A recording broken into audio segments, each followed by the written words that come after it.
जी हां, आज एक बड़े सवाल पर टीवी9 भारतवर्ष पर आप देखने जा रहे हैं बड़ी चर्चा। देश में क्या वाकई ईश निंदा कानून की कोई जरूरत है?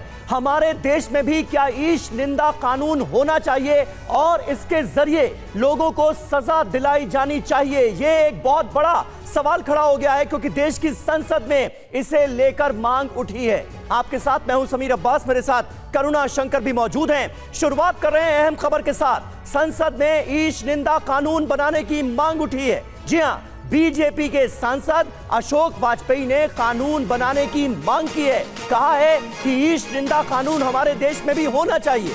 धर्म के अनादर पर कानूनी कार्रवाई इसके जरिए मुमकिन हो सकेगी, इसलिए इस कानून की जरूरत है ताकि अगर कोई धर्म से जुड़े हुए आइकॉन्स का अपमान करता है तो उसे सजा दिलाई जा सके, धर्म का अनादर करता है तो उसके खिलाफ कानूनी कार्रवाई की जा सके। मानवर ऐसे तमाम सारे देश हैं जहां इस निंदा को लेकर के फांसी तक की सजा है, मृत्युदंड तक का प्राविधान है। लेकिन हमारे जैसे देश में हम दूसरे धर्मों का आदर करते हैं और हमारा धर्म ये शिक्षा देता है सभी धर्मों के प्रति हमारे मन में आदर हो, उनका हम सम्मान करें।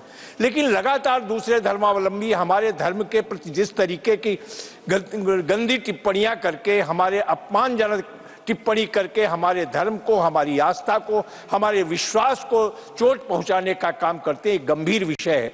आज तक देश में कई बार ये मांग उठी है कि यहां पर भी ईश निंदा कानून बनाया जाए। तो मैं चाहूंगा भारत सरकार से ये मेरी अपील होगी आपके माध्यम से कि यहां पर ईश निंदा कानून बने और इस तरीके से हमारे धर्म को या किसी भी धर्म का अपमान करने वाले, धर्म के प्रतीकों का अपमान करने वाले, धर्म के विरुद्ध अपमानजनक टिप्पणी करने वाले, अपमानजनक साहित्य प्रचारित करने वाले, अपमानजनक चित्र बनाने वालों के विरुद्ध कठोर कार्यवाही का प्राविधान किया जाए। तो डॉक्टर अशोक वाजपेयी जो कि बीजेपी के सांसद, उन्होंने भारत में भी ईश निंदा कानून की मांग की। और आइए आपको पहले बताते हैं कि ईश निंदा है क्या, किसे कहा जाता है ईश निंदा। तो ये बिग वॉल आपके सामने, क्या है ईश निंदा, इसको आप समझिए।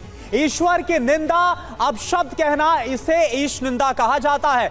और साथ ही किसी धर्म की आस्था का मजाक बनाना, ये ईश निंदा में शामिल है।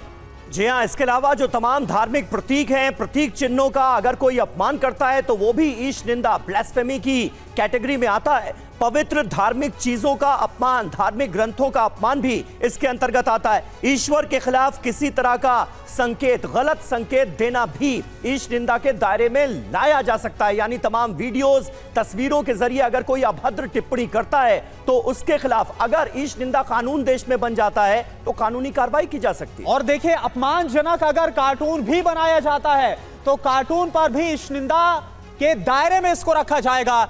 तो ये जो जानकारी है वो हमने आपको ईश निंदा के बारे में इसलिए दी क्योंकि आपके लिए समझना बहुत जरूरी था कि आखिर ईश निंदा है क्या और कैसे इसके खिलाफ कानून काम करता है। कुछ और जानकारी आपके सामने हम रखते हैं और आपको अब ये बताते हैं कि कहां कहां पर ईश निंदा कानून है और कितनी सजा का आखिर प्रावधान है, यह आपके लिए समझना बहुत जरूरी है। सबसे पहले अगर बात की जाए समीर यहां पर पाकिस्तान से, तो पाकिस्तान में ब्रिटिश काल से ही ईश निंदा का जो कानून है वो लागू, और यहां पर बेहद कड़ी सजा, उम्र कैद और यहां तक कि मौत की सजा का भी प्रावधान है।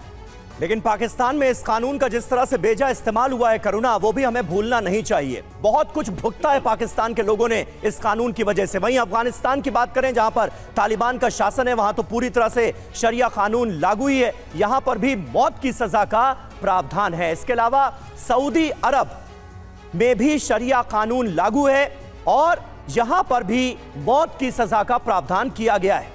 इसके अलावा नाइजीरिया संविधान की बात की जाए तो यहां पर ही प्रावधान है और नाइजीरिया में भी मौत की सजा का प्रावधान है। ईरान की बात करते हैं, 2012 में इस कानून को लागू किया गया था और यहां पर भी ईश निंदा करने पर मौत दी जाती है।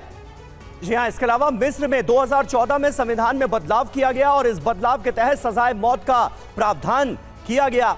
और इंडोनेशिया की अगर बात की जाए तो यहां पर 1965 में यह कानून बना, इसके तहत 5 साल की जेल की सजा हो सकती है ऐसे लोगों को जो कि इस कानून का उल्लंघन करते हैं। इसके अलावा मलेशिया में 3 साल की जेल की सजा का प्रावधान है। तो कुल मिलाकर ईश निंदा को लेकर कहां पर कानून क्या बना हुआ है, कहां कितनी सजा का प्रावधान किया गया है, ये हमने आपको बताया। और अब यह चर्चा इसलिए लाजमी हो जाती है क्योंकि हमारे देश में भी ईश निंदा को लेकर कानून बनाने की बात देश की संसद में उठी है। ईश निंदा पर अभी भारत में क्या है ये जान लीजिए। नेशनल लेवल पर कोई अलग कानून अभी नहीं है। पंजाब में धार्मिक बेअदबी पर कानून जरूर बनाया गया है। इसके अलावा हेट स्पीच पर सजा का प्रावधान है।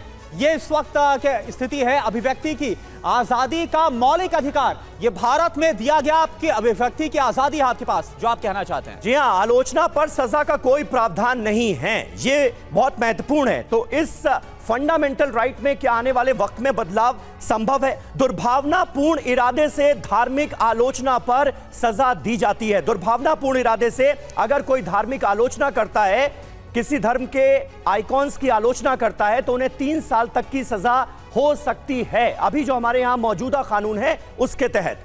और साथ ही देखिए, यहां पर धार्मिक स्थल को अगर नुकसान पहुंचाने की कोशिश की गई तो इस पर 2 साल की सजा का प्रावधान है। तो भारत में जो कानून है, और एक और आप देखिए जानकारी, धार्मिक समूह के अपमान पर सजा का प्रावधान भारत में है।